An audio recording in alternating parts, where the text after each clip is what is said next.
దేవదేవుని మహోన్నత నామములో మీ అందరికీ మరొకసారి శుభములు తెలియజేస్తూ ఉన్నాను. ఈ విధంగా దేవుని వాక్య సందేశాలను యూట్యూబ్ ద్వారా మీతో పంచుకోవటానికి, మీ ఆశీర్వాద కారణం అవటానికి దేవుడు అనుగ్రహించిన ఈ తరుణాన్ని బట్టి, సమయాన్ని బట్టి దేవదేవుణ్ణి ఎంతగానో ఘనపరుస్తూ ఉన్నాను. ఈ సమయంలో భయములను పారద్రోలే భయము అనే అంశాన్ని గురించి కొన్ని విషయాలు మీతో పంచుకోవాలని నేను ఆశపడుతూ ఉన్నాను. భయములను పారద్రోలేటువంటి భయము. ఎందుకంటే క్రైస్తవులతో సహా లోకంలోని మనుషులందరూ కూడా ఎదుర్కొనేటువంటి ఒక ప్రముఖమైనటువంటి ఇబ్బందికరమైనటువంటి సమస్య ఏదైనా ఉంది అని అంటే అది భయమే. మనస్తత్వ శాస్త్రవేత్తల ప్రకారము ప్రతి వ్యక్తి కూడా పుట్టుకతోనే రెండు భయాలతో పుడతాడంట. మొదటి భయమేమో కింద పడిపోతామేమో అన్న భయము. రెండవది ఎక్కువగా వినిపించేటువంటి శబ్దములు అంటే ధ్వనికి మనము భయపడతాం. అందుకనే చిన్నపిల్లల్ని మనం చూస్తే మన ఊరికే ఇట్లా చప్పట్లు కొట్టినా గానీ వాళ్ళు భయపడతారు, ఉలిక్కి పడతారు. సో పుట్టుకతోనే ఈ రెండు భయాలతో మనము పుడతామంట. ఇక ఆ తరువాత మనము పెరిగే కొద్దీ ఆ భయాల సంఖ్య నెమ్మదిగా అవి పెరిగిపోతూ ఉంటుంది. మనస్తత్వ శాస్త్రవేత్తలు మరి చేసినటువంటి ఒక స్టడీ ప్రకారము మనుష్యుడు సుమారు 100 కంటే ఎక్కువ భయములతో ఇబ్బంది పడతాడు అని చెప్పి రకరకాల భయాలు, కొంతమందికి ఏమో ఎత్తు అంటే భయము, కొంతమందికి ఏమో లోతు అంటే భయము, కొంతమందికి ఇరుకులో ఉండటం అంటే భయము, కొంతమందికి రూమ్ లో బంధించి ఉంచటం అంటే భయము, కొంతమందికి భవిష్యత్తును గురించిన భయము, కొంతమందికి ఓడిపోతామేమో అనేటువంటి భయము. ఈ విధంగా రకరకాల ఫోబియోస్ అని చెప్పి వాటిని పిలుస్తారు. ఈ విధంగా 100 కంటే ఎక్కువ భయాలతో మనుషుడు ఈ రోజున బాధపడుతున్నాడు అని చెప్పి మనస్తత్వ శాస్త్రవేత్తలు తేల్చారు. అయితే ఈ భయాలు మనలోకి వచ్చిన తర్వాత అవి ఊరికే ఉండవు. నిశ్చయంగా మన ఆరోగ్యం మీద ప్రభావాన్ని చూపిస్తాయి, మన మెదడు మీద ప్రభావాన్ని చూపిస్తాయి, మన గుండె మీద ప్రభావాన్ని చూపిస్తాయి, మన జీర్ణ వ్యవస్థ మీద ప్రభావం చూపిస్తాయి, మన కండరాల మీద ప్రభావం చూపిస్తాయి. ఆ తర్వాత మన సంబంధ బాంధవ్యాల మీద ఈ భయాలు తప్పక ఒక ప్రతికూలమైనటువంటి ప్రభావాన్ని చూపిస్తాయి. ఆ తర్వాత అన్నిటికంటే ప్రాముఖ్యంగా మన ప్రొడక్టివిటీ మీద, అనగా మన సామర్థ్యం మీద, మనము ఏమి చేయగలమో అనేటువంటి దాని మీద కూడా ఈ భయము ఒక ప్రతికూలమైనటువంటి ప్రభావాన్ని చూపిస్తుంది అనేది మనస్తత్వ శాస్త్రవేత్తలు చెప్పేటువంటి విషయం. వారు చెప్పటం మాత్రమే కాదు, బైబిల్ గ్రంథములో కూడా మనము చూచినట్లయితే మిద్యాను సైన్యం మీదకి వెళ్ళటానికి గిద్యోను, పరాక్రమం గల బలాఢ్యుడ అని దేవునిచే పిలువబడిన గిద్యోను బయలుదేరి వెళ్తూ ఉండగా 32,000 మంది గిద్యోనుతో బయలుదేరతారు. అప్పుడు దేవుడు అంటాడు, ఉన్నటువంటి 32,000 మందిలో ఎవరు భయపడి వణుకుచున్నారో వారందరూ వెనకకు వెళ్ళిపోవచ్చు అని చెప్తే 22,000 మంది వెనక్కి వెళ్ళిపోయారంట. అనగా భయము అంటే మిద్యాను ఒంటెల సైన్యముతో మిద్యానీయులు వచ్చారు. కొత్త సైన్యము, ఇంతవరకు ఎవరో కూడా ఒంటెల సైన్యముతో ఎవరు రాలేదు. ఆ కొత్త సైన్యమును మనము జయించలేమేమో అనేటువంటి భయముతో 22,000 మంది వెనకకు వెళ్ళిపోయారంట. ఆ తర్వాత యెజబెలు అనేటువంటి ఒక క్రూరమైనటువంటి స్త్రీకి భయపడి ప్రార్థించి కర్మెలు పర్వతం మీదకు అగ్నిని దింపినటువంటి ప్రవక్త అయిన, రోషము కలిగిన ప్రవక్త అయిన ఏలియా సైతము యెజబెలు లాంటి స్త్రీకి భయపడి ఆ చెట్టు కింద కూర్చుని ఇంత మట్టుకు చాలు, నా ప్రాణమును తీసుకో అనేటువంటి ఒక ఆత్మహత్య సంబంధమైన మనస్సులోనికి ఏలియా వంటి ప్రవక్త సైతము భయం కారణంగా వెళ్ళిపోయినట్లుగా మనం బైబిల్ గ్రంథములో చూస్తాం. ఇక ఆ తరువాత యేసుక్రీస్తు నీళ్ల మీద నడిచి వస్తూ ఉండగా నేను కూడా నీళ్ల మీద నడుస్తాను అన్నటువంటి పేతురు గాలిని చూచి భయపడి బైబిల్ అంటుంది మునిగిపోసాగాడు, నేను నేను నశించిపోతున్నాను, నన్ను కాపాడు అని చెప్పి యేసు వైపు చూచి కేక వేసినట్లుగా మనం చూస్తాం. అనగా పేతురులో ఆ గాలితో ఉన్నటువంటి సముద్రాన్ని చూచి కలిగినటువంటి భయము అతనిలో ఉన్న సామర్థ్యాన్ని, అనగా చిన్నప్పటి నుంచి కూడా ఒక చేపలు పట్టే కుటుంబంలో పుట్టి పెరిగినటువంటి పేతురుకు గలిలయ సముద్రం అంటే ఏమిటో, గలిలయ సముద్రంలో సడన్ గా అకస్మాత్తుగా వచ్చి పడిపోయే తుఫానులేంటో, వాటిని ఎలా తట్టుకోవాలో, ఆ గలిలయ సముద్రములో ఈత కొట్టడం, ఇవన్నీ కూడా పేతురుకు వచ్చు.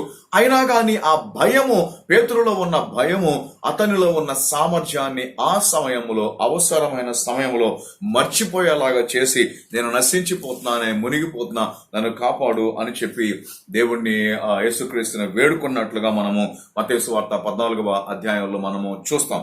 అదే విధంగా దేవుని హృదయానుసారుడు అని పిలువబడిన భక్తుడైనటువంటి దావీదు సైతము జీవితంలో ఎలుగుబంటులను, సింహాలను, గొలియాతు లాంటి సమస్యలను ఎదుర్కొన్నటువంటి, సౌలు లాంటి సమస్యలను ఎదుర్కొన్నటువంటి దావీదు సైతము 34వ కీర్తన 4వ వచనములో అంటాడు, నేను యెహోవా యొద్ద విచారణ చేయగా ఆయన నాకు ఉత్తరం ఇచ్చాను, నాకు కలిగిన భయములన్నిటిలో నుండి ఆయన తప్పించను. అనగా దావీదుకి కలిగింది ఒక భయము కాదంటండి, భయములు అన్నిటిలో నుండి దేవుడు నన్ను తప్పించాడు అని చెప్పి దావీదు అక్కడ మాట్లాడతాడు. ఆ తర్వాత ముగ్గురు రాజులు యెహోషాపాతు మీదకి దండెత్తి వచ్చినప్పుడు 2వ దినవృత్తాంతాల గ్రంథము 20వ అధ్యాయం 3వ వచనం అంటుంది, యెహోషాపాతు భయపడి యెహోషాపాతు దేవుని దగ్గరికి వెళ్ళాడు. అది వేరే విషయం. కాబట్టి అంటే యెహోషాపాతు లాంటి మంచి దేవుని యందు భయభక్తులు కలిగిన రాజుకు సైతము భయము అనేది కలిగినట్లుగా మనం చూస్తాం. అయితే అందుకనే చాలా సందర్భాలలో మనము ఏది మనకి రాకూడదు అని అనుకుంటామో అదే మనకు వచ్చేస్తుంది, ఏది వస్తుంది అని అనుకుంటామో కూడా కొన్నిసార్లు అదే మనకు వస్తుంది. యోబు గ్రంథములో యోబు 3వ అధ్యాయము 25వ వచనములో దీని గురించి మాట్లాడుతూ అంటాడు, చూద్దాం మనము. ఏది వచ్చునని నేను బహుగా భయపడితినో అదియే నాకు సంభవించుచున్నది, నాకు భీతి పుట్టించినదే నా మీదకు వచ్చుచున్నది, నాకు నెమ్మది లేదు, సుఖము లేదు, విశ్రాంతి లేదు, శ్రమయే సంభవించుచున్నది. అనగా యోబు నీతిమంతుడు, న్యాయవర్తనుడు, దేవుని యందు భయభక్తులు కలిగిన వాడు. కానీ మనసులో ఎక్కడో భయం ఉంది. ఏమిటి ఆ భయం అంటే, ఒక్కవేళ ఇదంతా పోతుందేమో అనే భయము. నిజంగానే అదంతా పోయినటువంటి ఒక రోజుని యోబు తన జీవితంలో ఎదుర్కోవలసి వచ్చింది. అందుకే అంటాడు, ఏది వచ్చునని నేను బహుగా భయపడితినో అదే నాకు సంభవించింది, నాకు నెమ్మది లేకుండా చేసింది, నాకు విశ్రాంతి లేకుండా చేసింది, నాకు సుఖము లేకుండా చేసింది, నాకు శ్రమే సంభవించుచున్నది. అనగా యోబు మనస్సులో ఎక్కడో ఉన్నటువంటి ఆ భయము యోబు మీదకి అవన్నీ వచ్చేలాగా చేసినట్లుగా ఇక్కడ మనము చూస్తాం. అంత మాత్రమే కాదు, ఈ భయము అన్నది ఒక్క దగ్గర ఆరంభమైతే ఇది అంటువ్యాధి లాంటిది. కనాను దేశాన్ని వేగు చూడటానికి వెళ్ళినటువంటి 12 మందిలో 10 మంది అక్కడ ఉన్నటువంటి నెఫీలులను చూచి భయపడి, దీనిని మనము సాధించలేము, వీరిని మనము జయించలేము అని చెప్పారు. వారు తిరిగి ఇశ్రాయేలు క్యాంపులోనికి వచ్చి ఆ మాట చెప్పిన తర్వాత ఆ ఇద్దరు, యెహోషువ కాలేబులు తర్వాత మోషే తప్ప మిగతా వారందరూ కూడా ఈ 10 మందిలో ఉన్నటువంటి భయము వారందరిలోనికి వెళ్ళిపోయి, మనము వెళ్ళలేము, జయించలేము, దానిని స్వాధీనము చేసుకోలేము అని చెప్పి కేవలము భయముతో మాత్రమే, అనగా భయము అంతకుముందు దేవుడు చేసిన కార్యాలని మర్చిపోయేలాగా చేసింది. భయము దేవుని యొక్క వాగ్దానమును సైతము మర్చిపోయేలాగా చేసింది. వారిలో కలిగినటువంటి ఆ 10 మంది రిపోర్టు వలన వారిలో కలిగినటువంటి భయము దేవుడు మాట ఇచ్చి తప్పక నెరవేరుస్తాడు, ఇంతవరకు విడిపించి నడిపించాడు, ఇక ముందు కూడా నడిపిస్తాడు అనేటువంటి ఆలోచన వారిలోనికి రాకుండా ఆ భయము వారిని ఇబ్బందులలోకి నెట్టివేసినట్లుగా మనము చూస్తాం. అందుకనే ఈరోజు మనము ఆ భయము, మరి ఇలాంటి భయాలు, రకరకాల భయాలతో ఇవాళ క్రైస్తవులు సైతము ఇబ్బందులు పడుతున్నటువంటి రోజులలో మనము ఉన్నాం. మరి ప్రస్తుతం అయితే కరోనా భయం, ఎందుకంటే ఇంతకు ముందు నెలల కంటే ప్రస్తుతం తగ్గింది, అయినా కానీ ఇంకా మనము భయముతోనే జీవిస్తున్నాం. అయితే ఈ భయాలన్నీ కూడా మనుషులను తినివేస్తున్నాయి. దేవుడిచ్చేటువంటి సమాధానమును, దేవుడిచ్చేటువంటి నెమ్మదిని, దేవుడిచ్చేటువంటి పరిపూర్ణ శాంతిని అనుభవించకుండా చేస్తున్నాయి. అయితే మరి వీటన్నిటికీ విరుగుడేంటి? ఈ భయాలన్నీ మనలో నుంచి పోవాలి అని అంటే మనం ఏం చేయాలి? ఈ భయానికి విరుగుడు ధైర్యమా? ఈ భయాలన్నిటికీ విరుగుడు నిబ్బరమా? ఏది వీటన్నిటికీ విరుగుడేంటి? వీటన్నిటిలోంచి మనల్ని విడిపించేది ఏమిటి అని కనుక మనము ఆలోచన చేస్తే మనకు కలిగేటువంటి ఈ భయాలన్నింటికి విరుగుడు మరొక భయము అని చెప్పి బైబిల్ గ్రంథము మనకు తెలియజేస్తుంది. అందుకే ఈరోజు నా సందేశాన్ని నేను ఇచ్చిన టైటిల్ భయములను పారద్రోలేటువంటి భయం. అంటే ఇన్ని భయాలను ఇంకొక భయము ఎలా పారద్రోలుతుందండి? భయానికి భయము ఎలా విరుగుడవుతుంది అని చెప్పి మీరు నన్ను ప్రశ్నించవచ్చు. మీ మనసులోకి బహుశా ఆ ప్రశ్న వచ్చిందేమో. నేను అంటాను, ఆ భయము అనగా మనలో కలిగేటువంటి ప్రతి భయములను పారద్రోలేటువంటి భయము ఏమిటి అనంటే అది దేవుని యందలి భయము, ఫియర్ ఆఫ్ గాడ్. అనగా ఎప్పుడైతే దేవుని యందు మనము భయభక్తులు కలిగి ఉంటామో మిగిలిన భయములు అన్నీ కూడా ఆటోమేటిక్ గా మనకు దూరం అయిపోతాయి అనేది ఈరోజు వాక్య సందేశములోని ముఖ్య అంశం. కీర్తనల గ్రంథము 27:1 కీర్తనకారుడు మాట్లాడుతూ అంటాడు, చూద్దాము. యెహోవా నాకు వెలుగును రక్షణయు అయి ఉన్నాడు, నేను ఎవరికి భయపడుదును. దేవునికి మహిమ కలుగును గాక. సో దేవుడు ఎప్పుడైతే దేవుని యందు మనము భయము కలిగి ఉంటామో ఆయన మనకు వెలుగుగా, ఆయన మనకు రక్షణగా ఉంటాడు.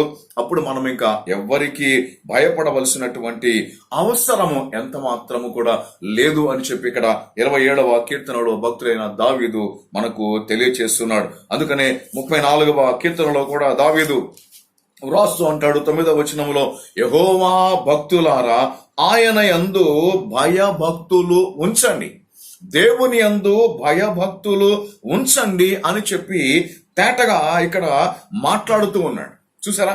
ఆ తర్వాత మరి దేవుని అందలి భయాన్ని గురించి 112వ కీర్తనలో కూడా దేవుని భయము మన మిగిలిన భయములన్నింటినీ కూడా ఎలాగున పారదోలుతుందో 112వ కీర్తనలో కీర్తనాకారుడు చక్కగా మనకు వివరించినట్లుగా మనం చూస్తాం. 112వ కీర్తన 1వ వచనం చూసినట్లయితే, యెహోవాను స్తుతించుడి, ఆ యెహోవా యందు భయభక్తులు గలవాడు ఆయన ఆజ్ఞలను బట్టి అధికముగా ఆనందించువాడు ధన్యుడు. యెహోవా యందు భయభక్తులు గలవాడు ఎవరంట? ధన్యుడు. అనగా యెహోవా యందు భయభక్తులు గలవాడు దీవించబడినవాడు. యెహోవా యందు భయభక్తులు కలిగిన వానికి మిగిలిన భయములు ఏవి కూడా ఉండవలసినటువంటి అవసరము లేదు అన్నది 112వ కీర్తనలో కీర్తనకారుడు మరి చెప్పేటువంటి విషయం. అనగా ఎప్పుడైతే దేవుని అందలి భయాన్ని మనము కలిగి ఉంటామో ఆ దేవుని అందలి భయము మిగిలిన భయముల సంగతి అంతటినీ కూడా చూచుకుంటుంది అనే వాస్తవాన్ని ఈ రోజున మనము గ్రహించాలి. కనుక దేవుని యందు భయభక్తులు కలిగి ఉన్నాం. ఎందుకనంటే యెహోవా యందు భయభక్తులు కలిగి ఉండుట అనగా ఏమిటో, యెహోవా యందు భయభక్తులు కలిగి ఉంటే వచ్చేటువంటి ఆశీర్వాదాలు ఏమిటో బైబిల్ గ్రంథము చాలా విషయాలు మనకు తెలియచేస్తుంది. యెహోవా యందు భయభక్తులు జ్ఞానమునకు మూలమని బైబిల్ చెప్తుంది. యెహోవా యందు భయభక్తులు ఉంచుట అనగా చెడుతనమును అసహించుకొనుట అని చెప్తుంది. యెహోవా యందు భయభక్తులు కలిగి ఉండుట అనగా దేవుణ్ణి అమితముగా ప్రేమించటము, కేవలము దేవుణ్ణి మాత్రమే ప్రేమించటం. యెహోవా యందు భయభక్తులు కలిగి ఉంచుట అనగా ఆయన ఆజ్ఞలను ఇష్టపడటము అని బైబిల్ చెప్తారు. కాబట్టి ఈ విధముగా దేవుని యందు మనము భయభక్తులు కలిగి ఉన్నట్లయితే మరి మనలో ఉండి మనలను అనేక రకాల ఇబ్బందులకు గురి చేస్తున్నటువంటి రకరకాల భయాలలో నుంచి మనము విడిపించబడవచ్చు. ఈ సమయంలో నేను ఒక 4 రకాల భయాలు 112వ కీర్తనలో భక్తులు మాట్లాడతాడు. ఆ 4 రకాల భయాలలో నుంచి దేవుని అందలి భయము మనల్ని విడిపిస్తుంది అనేటువంటి వాస్తవాన్ని ఈరోజు మన 112వ కీర్తనలో నుంచి మనము గ్రహిద్దాం. మొట్టమొదటిదిగా కుటుంబ సంబంధమైనటువంటి భయములు. అనగా మన కుటుంబము ఏమవుతుంది, ముఖ్యంగా మన పిల్లల భవిష్యత్తు గురించి, పిల్లల జీవితాలను గురించి మనము పెద్దవాళ్ళమైన మనము, పేరెంట్స్ అయిన మనము ఎంతగానో వరి అవుతూ ఉంటాం, ఎంతగానో భయపడుతూ ఉంటాం. వాళ్ళని స్కూళ్ళకి, కాలేజీలకి, వేరే ప్రాంతాలకు గనక మనం పంపించినట్లయితే అక్కడ వారు ఎలాగ ఉన్నారో, అక్కడ వారు ఏం చేస్తున్నారో, ఎలాంటి స్నేహితులతో వాళ్ళు స్నేహాన్ని కలిగి ఉన్నారో, ఎలాగున ప్రవర్తిస్తున్నారో, ఇవన్నీ కూడా అప్పుడప్పుడు మన మనసులోనికి భయానికి తేక మానవు. అయితే కీర్తనాకారుడు 112వ కీర్తనలో అంటాడు, యెహోవా యందు భయభక్తులు కలిగి ఉండుట ఆశీర్వాదము అని చెప్పి 2వ వచనములో, వాని సంతతి వారు భూమి మీద బలవంతులు అగుదురు, యథార్థవంతుల వంశపు వారు దీవించబడదురు. వాని సంతతి వారు భూమి మీద బలవంతులగుదురు. ఎవని సంతతి వారు అనగా యెహోవా యందు భయభక్తులు గలవాని సంతతి వారు ఏమవుతారంట, భూమి మీద బలవంతులగుతారు అని చెప్పి ఇక్కడ కీర్తనాకారుడు సెలవిస్తున్నాడు. అనగా తల్లిదండ్రులముగా మనము దేవుని యందు భయభక్తులు కలిగి ఉండి, ఆ దేవుని అందలి భయభక్తులను చిన్న ప్రాయము నుంచే మన పిల్లలకు కనుక మనము నేర్పించగలిగినట్లయితే, వాళ్ళు పెరిగి పెద్దవారు అవుతూ ఉండగా ఆ దేవుని భయములోనే వారు వారి జీవితాన్ని మలచుకోగలిగితే, ఇక్కడ కీర్తనకారుడు చెప్పినట్లుగా నిజముగానే వారు భూమి మీద బలవంతులు అవుతారు అనేది చాలా వాస్తవమైనటువంటి విషయం. అందుకనే బాలుడు నడవవలసిన త్రోవను వానికి నేర్పుము, వాడు ముసలివాడైనప్పుడు దానిలో నుంచి తొలగిపోడు అని చెప్పి లేఖనము తెలియజేస్తుంది. మరి ఫరో కుమార్తె మోషేని యోకెబెదకు అప్పగించి, ఇతనిని నా కొరకు పెంచము, నేను నీకు జీతం ఇస్తాను అని చెప్పి అక్కడ చెప్పినట్లుగా మనము చూస్తాం. కాబట్టి ఈ రోజున దేవుడు పిల్లలను మనకు అప్పగించి, దేవుడు ఏమంటున్నాడంటే, వారిని నా కొరకు పెంచండి, నేను మీకు జీతం ఇస్తాను అని చెప్పి, ఆశీర్వాదాన్ని ఇస్తాను అని చెప్పి దేవుడు మనతో తేటగా మాట్లాడుతున్నాడు. కనుక మన శాయశక్తుల, మనకు సాధ్యమైనంత వరకు మన పిల్లలను ప్రార్థనాపూర్వకముగా ప్రతిరోజు దేవునికి అప్పగించాలి. రోజుకి ఎన్నిసార్లు ప్రార్థన చేస్తే అన్నిసార్లు మన పిల్లలు, వాళ్ళు ఒకళ్ళైనా కానీ, ఇద్దరైనా కానీ, వాళ్ళు చిన్నవారు కానీ, వాళ్ళు పెద్దవారు కానీ, వారు మన దగ్గరే ఉన్నాయండి, వేరే దూర ప్రాంతముల్లో ఉన్నాయండి, ప్రతి దినము కూడా వారి కోసం మనం ప్రార్థన చేయటం ఎట్టి పరిస్థితుల్లో మర్చిపోకూడదు. వారికి దేవుని వాక్యాన్ని బోధించటం మర్చిపోకూడదు. ప్రతిరోజు వారు దూర ప్రాంతముల్లో ఉన్నట్లయితే వారితో ఫోన్లో మాట్లాడుతూ దైవ సంబంధమైన సంగతులు, ఆత్మ సంబంధమైన సంగతులను గురించి కొద్దిసేపు అయినా సరే వారితో గనక మనం మాట్లాడి, ఆ దేవుని అందలి భయాన్ని వారిలోకి, వారి హృదయాల్లోనికి, వారి మనస్సుల్లోనికి మనము చొప్పించగలిగితే, మమ్మీ డాడీ చూడలేదు కానీ దేవుడు నన్ను చూస్తున్నాడు అనేటువంటి ఆలోచనను మనము వారిలోనికి చొప్పించగలిగినట్లయితే నిశ్చయముగా వారు దీవించబడతారు. వారు దీవించబడితే మనకు సంతోషం కలుగుతుంది. అందరము కలిసి దేవుణ్ణి ఘనపరిచేటువంటి భాగ్యము మనకు కలుగుతుంది. అందుకే 128వ కీర్తనలో కీర్తనాకారుడు అంటాడు, యెహోవా యందు భయభక్తులు కలిగిన వాని కుటుంబము ఎలాగున ఆశీర్వదించబడుతుంది అని అంటే, యెహోవా యందు భయభక్తులు కలిగిన వాని పిల్లలంట భోజనపు బల్ల చుట్టూ కూడా ఒలీవ మొక్క వలె. ఒలీవ మొక్క దేనికి సాదృశ్యము అనంటే లాంగివిటీ, అనగా దీర్ఘాయువుకి ఎక్కువ సంవత్సరాలు బతుకుతుంది ఒలీవ చెట్టు. కొన్ని వందల సంవత్సరాల పాటు ఒలీవ చెట్టు జీవించే ఉంటుందంట. దేవుడు ఇక్కడ అంటున్నాడు, యెహోవా యందు నీవు భయభక్తులు కలిగి ఉంటే, నీ పిల్లలకు ఆ దేవుని భయాన్ని నువ్వు నేర్పించగలిగితే గనక ఇక నీ పిల్లల గురించి నువ్వు భయపడవలసిన అవసరం ఎంత మాత్రం ఉండదు. వారి ప్రవర్తన గురించి నువ్వు భయపడవలసిన అవసరం ఎంత మాత్రం ఉండదు. దినమంతా, ప్రతిరోజు కూడా వారి కోసం నువ్వు ప్రార్థన చేయగలిగితే, వారి చుట్టూ కూడా దేవుని దుర్గాన్ని, ఒక ప్రాకారమును, ప్రార్థనా ప్రాకారమును, దేవుని అగ్ని ప్రాకారమును నీ ప్రార్థనలో నీ పిల్లల కోసము నువ్వు కట్టగలిగితే, ఇక వారి గురించి నువ్వు చింతించవలసిన, భయపడవలసిన అవసరం ఎంత మాత్రము ఉండదు. వారు నీ భోజనపు బల్ల చుట్టూ నీ పిల్లలు ఒలీవ మొక్కల వలె, ఒలీవ చెట్ల వలె ఉంటారు అని చెప్పి కీర్తనాకారుడు ఇక్కడ తేటగా మనతో మాట్లాడుతున్నాడు. కనుక మొదటగా దేవుని అందలి భయము మన కుటుంబాన్ని సంబంధించినటువంటి మనలో కలిగేటువంటి ప్రతి భయమును కూడా తొలగించి వేస్తుంది. ఎందుకనంటే దేవునికి అప్పగించాము, ఆయన చేతికి అప్పగించినటువంటి ప్రతి దానిని కూడా దేవుడు సురక్షితముగా ఉంచుతారు. మన పిల్లలను దేవుని భయానికి అప్పగిద్దాం, మన పిల్లలను దేవుని చేతికి అప్పగిద్దాం. దేవుడు వారి ప్రాణములను, వారి ఆత్మలను, వారి దేహములను, వారి భవిష్యత్తుని సైతము ఆయన చేతిలో మన పిల్లలను మనం పెట్టినట్లయితే వారిని క్షేమముగా ఉంచుతారు. వారికి ఒక మంచి భవిష్యత్తుని, ఒక క్షేమకరమైన భవిష్యత్తుని, ఒక ఆశీర్వాదకరమైనటువంటి భవిష్యత్తుని మన పిల్లలకు దేవుడు తప్పక అనుగ్రహిస్తారు. మరి కనుక దేవుని అందాలి భయము మొట్టమొదటగా మన పిల్లలను గురించి మనకున్నటువంటి భయములను పారదోలుతుంది అనే వాస్తవాన్ని మనం ఈ సమయంలో తప్పక గమనిద్దాం. ఇక రెండవదిగా మనం చూసినట్లయితే ఆర్థిక విషయాలను గురించినటువంటి భయము. ఇది ఈ రోజున ప్రతి ఒక్కరిని కూడా ఇబ్బంది పెడుతున్నటువంటి భయము. అనగా మన అవసరతలు, మన ఆర్థిక అవసరతలు ఎలా తీరుతాయి, ఎలాగున వాటిని మనము తీర్చుకోబోతున్నాం, ఉన్నటువంటి అవసరతలను ఎలాగున మనము జయించబోతున్నాం అనేది ప్రతి ఒక్కరూ కూడా భయపడేటువంటి విషయము. 112వ కీర్తన 3వ వచనంలో మనము చూసినట్లయితే బైబిల్ అంటుంది, ఇక్కడ కీర్తనకారుడు అంటాడు, కలిమియు సంపదయు వాని ఇంట ఉండును. ఎవని ఇంట కలిమి సంపద ఉండేది? యెహోవా యందు భయభక్తులు గలవాని ఇంట కలిమి, ఆ తరువాత సంపద వాని ఇంట ఉంటుందంట. దేవుని స్తోత్రం కలుగును గాక. అందుకనే దావీదు అంటాడు, నేను చిన్నవానిగా ఉన్నప్పుడు చూచాను, ఇప్పుడు ముసలివానిగా ఉండగా చూస్తున్నాను. నీతిమంతుల పిల్లలు, దేవుని యందు భయభక్తులు గలవారి పిల్లలు విడవబడుట, వారు భిక్షమెత్తుట నేను ఎన్నడూ కూడా చూడలేదు అని చెప్పి ఇక్కడ దేవుడు కీర్తనకారుడు చెప్తున్నాడు. అదేవిధంగా 34వ కీర్తనలో సైతము యెహోవా యందు భయభక్తులు గలవాడు, యెహోవా భక్తులారా ఆయన యందు భయభక్తులు ఉంచుడి, ఆయన యందు భయభక్తులు ఉంచువానికి ఏమియో కొదవలేదు.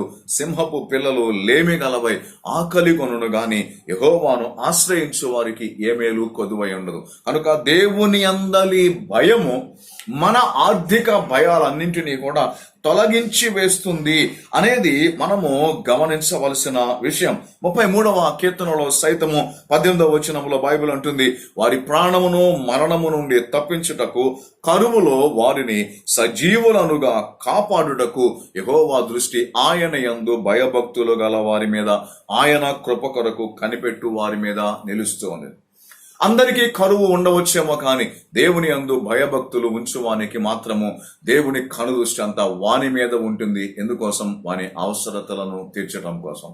మరి కరువు కాలంలో ఎలీమెలకు భార్య అయిన నయోమిని, మహలోను కిల్యోను అనే కుమారులు ఇద్దరిని తీసుకుని మోయాబు ప్రాంతానికి వెళ్లిపోయాడు. కానీ దేవుని యందు భయభక్తులు కలిగి బెత్లెహేములోనే ఉండిపోయినటువంటి బోయజు వాళ్ళు సమస్తాన్ని కోల్పోయి తిరిగి వచ్చేసరికి ఐశ్వర్యవంతుడిగా, పొలములు కలిగిన వానిగా అక్కడే ఉన్నట్లుగా మనము చూస్తాం. మరి ఇస్సాకు కరువు కాలములో విత్తనము వేసి ఆ సంవత్సరము 100 పంట కోసుకున్నాడంట. దేవుడు క్రమక్రమముగా అతన్ని అభివృద్ధి చేస్తూ వచ్చాడంట. ఎంత అభివృద్ధి అని అంటే, తనకు ఆశ్రయం ఇచ్చిన రాజైన అబీమెలకు సైతము అసూయపడి, బాబు ఇక్కడ నువ్వు మా ప్రాంతాలను ఉండవద్దు, వెళ్ళిపో అనేంతగా దేవుడు ఇస్సాకుని ఆశీర్వదించాడు. కారణం ఏంటి అని అంటే, ఇస్సాకు దేవుని యందు భయభక్తులు ఉంచిన వ్యక్తి. అబ్రహాము ఇస్సాకుకి దేవుని యందు భయభక్తులు ఉంచడం నేర్పించాడు. కనుక ఆ భయభక్తులు కరువు కాలంలో అతని అవసరతలు అన్నింటినీ కూడా మనము తీర్చినట్లుగా చూస్తాం. యెషయా గ్రంథము 33వ అధ్యాయము 3వ వచనము ఒక మాట ఉంటుంది, చాలా శ్రేష్టమైనటువంటి మాట అక్కడ మనకి కనబడుతుంది. 33వ అధ్యాయము యెషయా గ్రంథము 33వ యెషయా గ్రంథం 33:6వ వచనం మనం చూసినట్లయితే, యెహోవా భయము వారికి ఐశ్వర్యము, యెహోవా భయము వారికి ఐశ్వర్యము. చాలా శ్రేష్టమైనటువంటి మాట. దేవుని అందలి భయము మనము కలిగి ఉంటే మన అవసరతల సంగతి ఆయన చూసుకుంటాడు. మన ఆర్థికమైన స్థితిగతులను ఆయన వర్ధెల చేస్తాడు. మన ప్రతి విధమైన లేమిని కలిమిగా మారుస్తాడు. ప్రతి విధమైనటువంటి లోటును ఆయన సమృద్ధిగా తప్పక ఆయన మార్చగలవాడుగా ఉన్నాడు. అందుకే మనము దేవునికి భయపడి మనం ఆత్మలో వర్ధిల్లగలిగినట్లయితే నిశ్చయముగా 3వ యోహాను పత్రికలో రాయబడినట్లుగా మనలను అన్ని విషయాలలో కూడా దేవుడు వర్ధిల్ల చేస్తారు. కాబట్టి మన ఆర్థికమైన భయములకు మన అవసరతలు తీర్చబడతాయా లేవా అనేటువంటి భయమునకు వెరుగుడు ఏమిటి అని అంటే దేవుని అందలి భయము. ఎవడైతే దేవుని యందు భయభక్తులు కలిగి ఉంటాడో కలిమి సంపద వాని ఎంట ఉంటుంది అని 112వ కీర్తనలో భక్తుడు మనకి తెలియచేస్తున్నాడు. కనుక ఆర్థికమైన భయాలను దేవునికి విడిచిపెడదాం. దేవుని యందు భయము కలిగి ఉంటూ నేర్చుకుందాం. కలిమి సంపద మన ఇంట ఉండటాన్ని మనము మన జీవితాల్లో గమనిద్దాం. నిజముగా ఒబేదెదోము దేవునికి భయపడిన వాడు గనక ఆ రోజున ఎవ్వరూ కూడా ఆ దేవుని మందసాన్ని తమ ఇంటిలో ఉంచుకోవడానికి ఇష్టపడనటువంటి ఆ రోజున ఒబేదెదోము ముందుకు వెళ్లి ఆ మందసాన్ని నా ఇంటిలో ఉంచుకుంటాను అని అన్నాడు. దేవుని మందసము ఒబేదెదోము ఇంటిలో ఉన్నటువంటి 3 నెలల కాలములో అతని ఇంటి వారిని అందరినీ అతనికి కలిగిన సమస్తాన్ని కూడా దేవుడు దీవించాడు, వర్ధిల్ల చేశాడు అని చెప్పి బైబిల్ గ్రంథము అక్కడ మనకు తెలియచేస్తుంది. కనుక దేవుని అందలి భయం మీద మనము దృష్టి పెడదాము. అప్పుడు మన అవసరతల మీద దేవుడు దృష్టి పెడతాడు. ఇక 3వదిగా మనం చూసినట్లయితే చూద్దాం. 112వ కీర్తన 4వ వచనం చూస్తే యథార్థవంతులకు చీకటిలో సైతము వెలుగు పుట్టును. అనగా చీకటి అనుభవాల పక్షముగా మనకు ఉన్నటువంటి భయము. అనగా మనము సహజంగా ఎల్లప్పుడూ కూడా వెలుగులోనే జీవించాలని మనము కోరుకుంటాం. కానీ అప్పుడప్పుడు మన మేలు కోసము ఆత్మ సంబంధంగా మనము బలపడే నిమిత్తము, మనం వర్ధిల్లే నిమిత్తము కొన్నిసార్లు చీకటి అనుభవాల గుండా దేవుడు మనలను తప్పక నడిపిస్తాడు. అయితే బైబిల్ ఇక్కడేముంటుందంటే ఆ చీకటి అనుభవాలకు సైతము మనము భయపడవలసిన అవసరం ఎంత మాత్రము లేదు. ఎందుకనంటే ఆ చీకటిలో సైతము దేవుని అందలి భయము, దేవుడు ఆ భయము కలిగి ఉన్నట్లయితే ఆయన చీకటిలో సైతము మనకు వెలుగును పుట్టించగలడు అని చెప్తుంది. యోహాను సువార్త 6వ అధ్యాయంలో మనము చూచినట్లయితే 6వ అధ్యాయము 16వ వచనం చూసినట్లయితే సాయంకాలమైనప్పుడు ఆయన శిష్యులు సముద్రము నొద్దకు వెళ్లి దోణి ఎక్కి సముద్రపు అద్దరిని ఉన్న కపెర్నహూముకి పోవుచుండరి. అంతలో చీకటాయను గాని యేసు వారి వద్దకు రాలేదు. చీకటైపోయింది, యేసు ఇంకా వారి దగ్గరకు రాలేదు. అప్పుడు పెద్ద గాలి విసరగా సముద్రము పొంగుచుండెను. ఇంచుమించు 2 కోసుల దూరము దోణెను నడిపించిన తరువాత యేసు సముద్రం మీద నడుచుచు తమ దోణె దగ్గరకు వచ్చుట చూచి వారు భయపడిరి. అనగా 1 యేసు తమతో లేడు అనేటువంటి భయము, 2 చీకటి అంటే వారికి ఉన్న భయము, 3 చీకటిలో వారు ఎదుర్కొన్నటువంటి ఆ పెద్ద గాలి అంటే ఉన్నటువంటి భయం. మొత్తానికి ఇవన్నీ కలిసి వారిని భయములోకి నెట్టివేసినాయి. కానీ ఆ చీకటి సమయములోనే యేసు సముద్రం మీద నడుస్తూ వారి దగ్గరకు వచ్చాడంట. వచ్చి ఆయనను చూచి వాళ్ళు ముందు భయపడ్డారు, గాని తర్వాత ఆయనను తమ దోణె ఎక్కించుకోవటానికి వారు ఇష్టపడ్డారు. ఆయన ఆ దోణె ఎక్కుచూ ఉండగానే వెంటనే ఆ దోణె వారు వెళ్ళుచున్న ప్రదేశమునకు చేరను. చూసారా? అనగా ఎప్పుడైతే దేవుని అందలి భయము మన జీవితాలలో ఉంటుందో చీకటి అనుభవాలు అయినప్పటికీ భయపడవలసిన అవసరం లేదు. ఆ చీకటిలో వెలుగును ఆయన దేవుడు క్రీస్తు మన కోసము పుట్టించగలడు అనేది మనము గ్రహించవలసిన విషయం.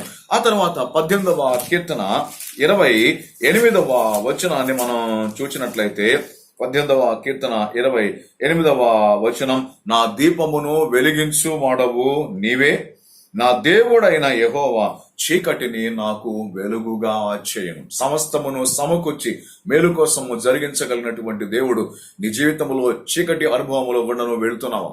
చీకటి స్వరంగము గుండా నీ జీవితం ఇరుకు గుండా నీ జీవితం వెళ్తున్నట్టు నీకు అనిపిస్తుందా? భయపడవలసిన అవసరం లేదు.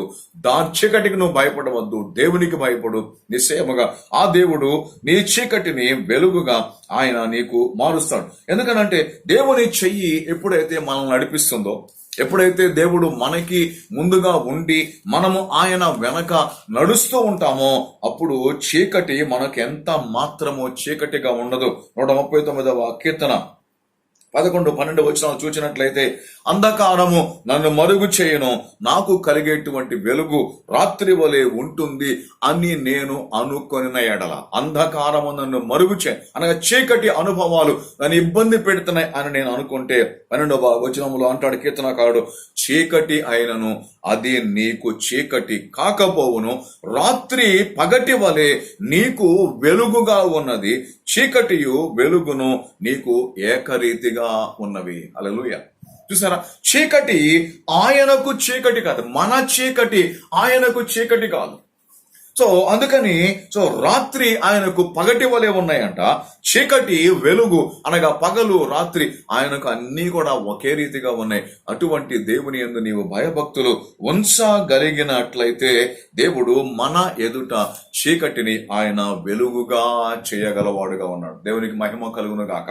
యెషయా గ్రంథము 42వ అధ్యాయము 16వ వచనములో భక్తుడైన యెషయా ఇదే మాట మాట్లాడుతున్నాడు. చూడండి 16వ వచనం, ఎరుగని మార్గమున గుడ్డి వారిని తీసుకుని వచ్చేదను, వారు ఎరుగని త్రోవలలో వారిని నడిపింతును, వారి ఎదుట చీకటిని వెలుగుగాను వంకర త్రోవలను చక్కగాను నేను చేస్తాను అని చెప్పే దేవుడు ఎవరికి అనంటే దేవుని యందు భయము కలిగిన వారు. కాబట్టి ఒకటి, దేవుని అందలి భయము మన కుటుంబ సంబంధమైన భయముల నుంచి మనల్ని విడిపిస్తుంది. 2, దేవుని అందలి భయము మన ఆర్థిక భయముల నుంచి విడిపిస్తుంది. 3, దేవుని అందలి భయము మన చీకటి అనుభవాలకు పక్షముగా మనకుండే భయములోంచి విడిపిస్తుంది.